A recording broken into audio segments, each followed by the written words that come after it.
Je crois, les frérots, franchement, je crois qu'avec le Barça, là, avec le match qu'on a fait face à l'Atlético de Madrid, franchement, je crois qu'on s'est trop enflammé, je pense. On s'est un tout petit peu enflammé.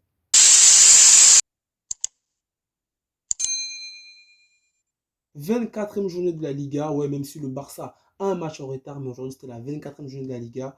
On affrontait l'Espagnol Barcelone, derby de Barcelone, hein. Le Barça qui se déplaçait à l'extérieur. Et franchement, cette saison, lorsque le Barça se déplaçait à l'extérieur, franchement, c'était vraiment très très compliqué. Et moi, j'avais envie de voir voilà, un Barça qui a fait un très très beau match face à l'Atlético de Madrid. Voilà, on a gagné 4-2 ou je sais plus si c'est 5-2, je me rappelle plus trop. Mais je me suis dit, est-ce que le Barça quand même va continuer avec voilà, une bonne performance? Parce que ouais, cette saison, le Barça n'a pas vraiment enchaîné de suite avec avec des performances positives. Donc du coup, j'avais quand même envie de voir si le match face à l'Atlético Madrid, si c'était vraiment le match qui était un match référence qu'elle allait lancer la deuxième partie de saison du FC Barcelone. Et pour ce match, Xavi aujourd'hui face à l'Espagnol Barcelone, qui a aligné, on va dire, la même équipe face à l'Atlético de Madrid. Sauf que voilà, vous savez que face à l'Atlético de Madrid, Daniel Alves, il a pris un carton rouge. Donc du coup, il y avait Dest. Et je me suis dit quand même, Dest, toute cette saison, il a quand même pas souvent joué défenseur, il a souvent joué latéral droit. Et j'ai vraiment envie de voir si voilà, un Dest et tout, dans ce derby catalan, ce qu'il allait montrer. Et on est parti avec une défense Piqué, Araujo, Alba, classique, hein. Le terrain Pedri, Busquets, De Jong. Et on attaque, voilà, les nouvelles recrues avec Adama Traoré et Ferran Torres en pointe. Sur le côté gauche, on avait Gabi qui avait fait un excellent match face à l'Atlético de Madrid, qui avait inscrit un but. Et franchement, je me suis dit, mais en fait, on a acheté Aubameyang, il y a Dembélé qui est sur le banc.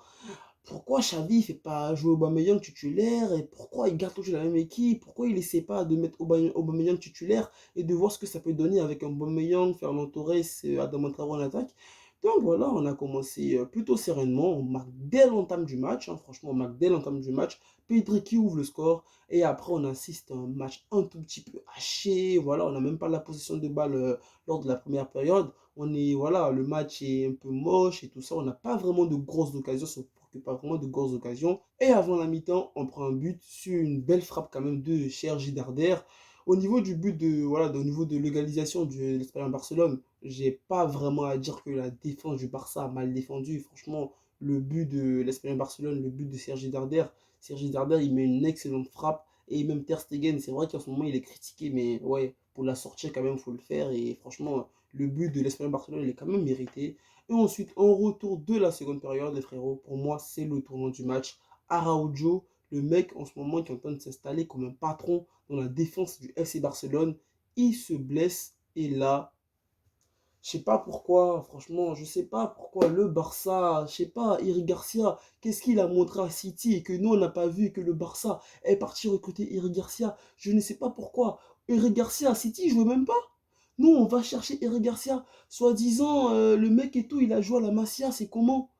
Donc voilà les frérots, Eric Garcia qui nous a quand même très très déçus lors de ce début de saison, voilà, il remplace Araujo parce que dans les remplaçants du côté du FC Barcelone, il n'y avait pas l'anglais, je crois qu'il est blessé, il n'y avait pas aussi Titi. Donc du coup, le seul défenseur potentiellement, voilà, voilà, qui pouvait remplacer Araujo, c'était Eric Garcia. Et Eric Garcia, il est rentré, on a pris un but. Pour moi, le but qu'on prend Eric Garcia, franchement, Eric Garcia, en fait, il est défenseur central, mais il n'a même pas la carrure d'un défenseur central. Le mec, physiquement, il n'est pas imposant. Il n'est pas grande taille. En plus, sur les placements, il est totalement nul. Sur les duels, il se fait totalement manger. Je ne comprends pas Eric Garcia. Franchement, les héros. Là, il faut que j'envoie un message à Xavi parce que là, il faut envoyer un message à Xavi. Je vais lui demander pourquoi il fait jouer Eric Garcia et pourquoi le Barça a acheté Eric Garcia. Qu'est-ce qui se passe? Pourquoi Eric Garcia là, même avant même que voilà, il commence à mettre Araujo, pourquoi il a mis Eric Garcia titulaire? Pourquoi le Barça a acheté Eric Garcia? On va le demander sur le Barça, les frérots. Alors, bonjour, monsieur Xavi Hernandez.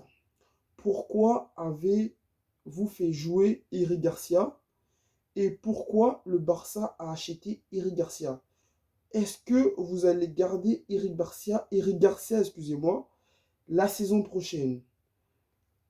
Donc voilà les héros, on va voir ça, hein. J'ai envoyé un petit message à Xavi parce qu'il faut qu'il nous explique. Et là, je comprends pas. Mais ensuite, après les héros, voilà, hein, il y a des trucs qui se passent dans le match. Le Barça, voilà, les cadres du Barça ne savent pas garder leurs sentiments d'énervement en fin de match. Il y a Piqué qui prend un carton rouge alors qu'on est mené 2-1. Et là, je me suis dit, ouais, il n'y a plus d'espoir. Franchement, c'est bon, on est mené 2-1. Piqué, il prend un carton rouge, c'est fini. Mais là, quand même, on est un Luc de Jong, quand même.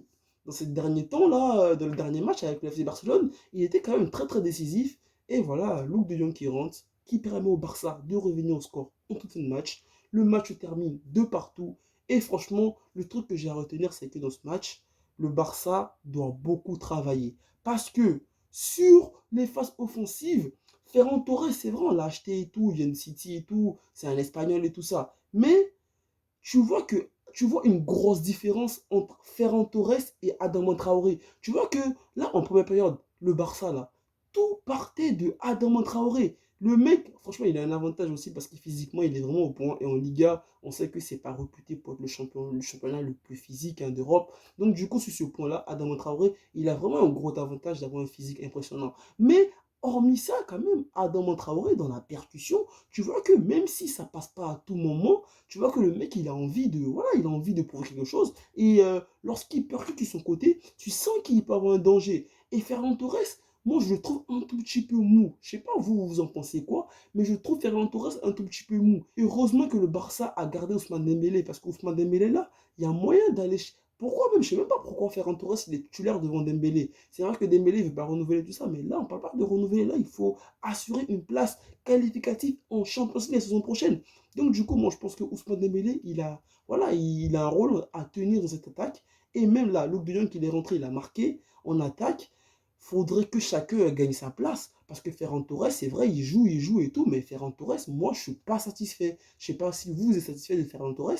Mais moi, je ne suis pas du tout satisfait des performances de Ferran Torres. Le point positif de ce match nul, c'est que on reste toujours quatrième de Liga. Hein, parce que vu que en confrontation directe avec l'Atlético Madrid, on est à la différence de but, on est devant eux. Donc, du coup, on est devant eux au classement, même si on a le même nombre de points. On a 39 points, pareil que l'Atlético de Madrid. On a quand même un match en retard, comme je l'ai dit. On est derrière Real Betis qui a quand même 43 points. Nous, on a 39 points. On a un match en retard. Et si on remportait ce match aujourd'hui, on était quand même bien. Mais comme je l'ai dit, le Barça à l'extérieur cette année, c'est vraiment très très compliqué. Et le prochain match, on va affronter Naples, les amis. Naples en Europa League. J'espère que franchement là, Xavi va mettre Aubameyang titulaire. On va voir ce que ça va donner. Moi, je pense que quand même dans ce match-là, face à Naples, il faut qu'il mette Dembélé, Adama Traoré et Aubameyang ou Luc de Jong titulaire pour voir ce que ça peut donner. Il faut qu'il arrête de mettre Gabi en attaque. C'est vrai, Gabi, c'est un jeune, c'est vrai, mais Gabi, c'est pas un attaquant, voilà, c'est pas son poste. C'est pas son poste.